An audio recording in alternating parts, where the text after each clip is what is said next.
Last video में हमने यहाँ तक डिस्कस किया 1 mole is equal to 6.22 into 10⁻23।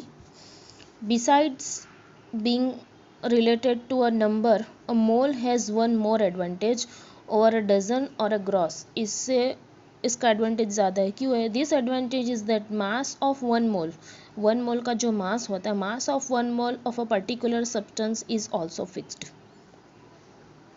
कुछ भी चेंज नहीं होने वाला है। ये 1 मोल, इसका आपको एक ही मीनिंग निकालना है, 6.022 इंटू 10⁻23। ठीक है।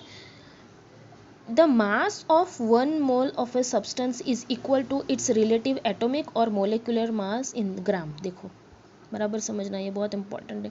1 mole of a substance is equal to, कोई भी अगर 1 मोल एक सब्सटेंस है, कोई भी सब्सटेंस ले लो, अगर वो 1 मोल है तो इसका क्या मीनिंग निकालना है? इट्स रिलेटिव एटॉमिक और मोलिकुलर मास इन ग्राम्स। देखो यहाँ पे मैं यहाँ पे अभी समझा देती हूँ। जैसे ये हीलियम है तो उसका जो एटॉमिक मास है, जो हमारी टेबल है उसमें आप देख लो 4 यूनिट होता है। ठीक है। और मोलर मास भी हम 4 यूनिट नहीं लिखते, यूनिट का क्या लिखते हैं? ग्राम लिखते हैं। समझ में आ रहा है? तो ये उसका एटॉमिक मास ही होता है। फिर से, the mass of 1 mole of a substance is equal to its relative atomic और मोलिकुलर मास। ठीक है, इन ग्राम्स, लेकिन ग्राम में होता है, दूसरा ग्राम में होता है यहाँ पे, दूसरा कोई नहीं, कुछ नहीं है। ये एटॉमिक मास ही हम यहाँ पे लिखते हैं, लेकिन इसके साथ यूनिट होगा ग्राम, उसको हम बोलेंगे molar mass. The atomic mass of an element, कोई भी एक एलिमेंट है, उसका atomic mass gives us the mass of 1 atom. जैसे हमने आगे एटॉमिक मास फाइंड आउट किया है, एटॉमिक मास क्या देता है? कोई भी एक एलिमेंट है, क्लोरीन है, हाइड्रोजन है, gives the mass of 1 atom of that element in atomic mass unit u. To get the mass of 1 mole of atom of that element, that is molar mass. ठीक है, ये हम molar mass है, आगे atomic mass find out किया, तो यहाँ पे एटॉमिक मास और मोलर मास वही बात बोली जा रही है। देखो ये बहुत कन्फ्यूजिव है, आप एग्जाम्पल करोगे तो ज़्यादा आपको वो डिफरेंस क्लियर होगा। यहाँ पे यही बोला गया है, एटॉमिक मास और मोलर मास सेम है, लेकिन सिर्फ यूनिट का ही डिफरेंस है। एटॉमिक मास हमें क्या देता है? कोई भी एलिमेंट में जो भी एटम होते हैं उसका हम क्या करते हैं? 1 atom that element in atomic the atomic mass of an element gives us the mass of 1 atom of that element in atomic mass unit u में देता है। To get the mass of 1 mole of an atom of that element, that is molar mass, we have to take the same numerical value but change the units from u to g. जैसे मैंने आपको बोला you to g.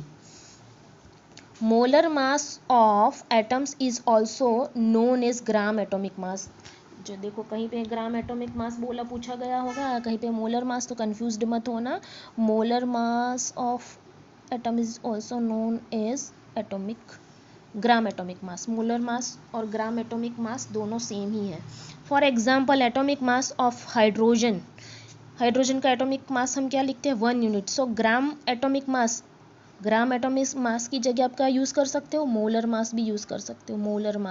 Molar mass of hydrogen is 1 gram.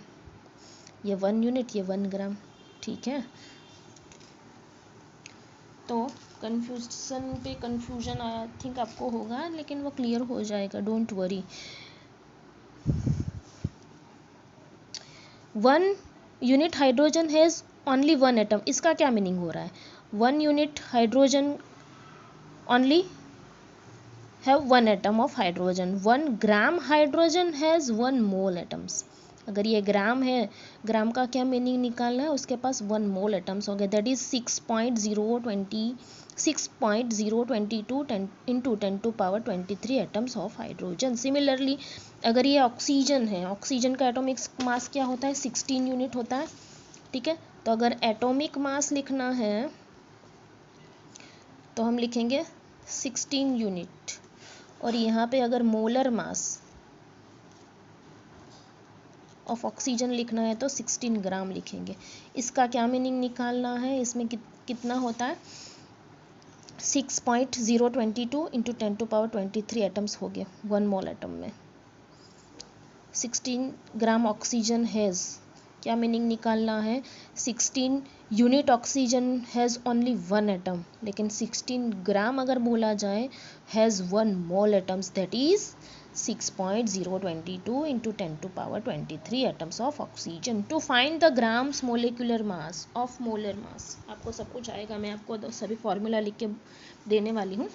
To find the gram molecular mass or molar mass, दोनों same ही है जैसे हमने यहाँ पे बोला. We keep the numerical value the same as the molar mass but simply change unit as above from U to G. For example, as we have already calculated molecular mass of water, तो वो क्या आएगा 18U आया. From here we understand that 18 unit water has only 1 molecule of water. 18 gram water has 1 mole molecules of water, that is 6.022 into 10 to power 23. Chemist जो होते हैं उसको इसकी ज़्यादा ज़रूरत होती है. Need the number of atoms and molecules while carrying out reactions, and for this they need to relate the mass in grams to the number. It is done as follow. जो हमने बोला क्या होता है 1 मोल इज इक्वल टू, अगर 1 मोल 2 मोल ले लिया तो इसका डबल करते जाओ तो रिलेटिव मास इन ग्राम.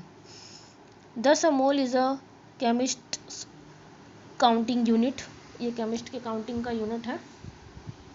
फिर से अंडरलाइन कर लो ये सब कुछ. The word mole was introduced around 1896 by William Oswald, who derived the term from the Latin word mole, meaning a heap or pile. A substance may be considered as a heap of atom or molecules. The unit mole was accepted. कब accept हुआ ये find out तो उसने William ने किया, लेकिन 1967 to provide a simple way to reporting a larger number the massive heap of atoms and molecules in a sample. Okay, तो ये बहुत ज़्यादा इंपॉर्टेंट नहीं है कब फाइंड किया, किसने फाइंड आउट किया. ओके, तो यहाँ पे ये थोड़ा कंफ्यूजिव होगा, लेकिन यहाँ पे समझ में आ जाएगा. और ये जो मैंने यहाँ पे फॉर्मूला डिराइव करके दी है, ये सब फॉर्मूला लिख के दी है. अगर number of moles find out करना है, मास ऑफ एटम फाइंड आउट करना है, number of molecules find out करना है, number of moles find out करना है, तो सभी फार्मूला यहाँ पे मैंने लिखी हुई है. ये इसका मैं पिक्चर आपको सेंड कर दूँगी. So please write down in your notebook. This is very important for your examples. Okay, given mass, molecular mass, तो स्मॉल m कैपिटल है सभी. अगर मैंने इसको ऐसे क्रॉस मल्टीप्लिकेशन किया तो मुझे ये मिल जाएगा. ठीक है, और ये है तो ये क्या होने वाला है, small n into n zero ही है, तो ये एक दूसरे पर डिपेंडेंट है. ठीक है, थैंक यू.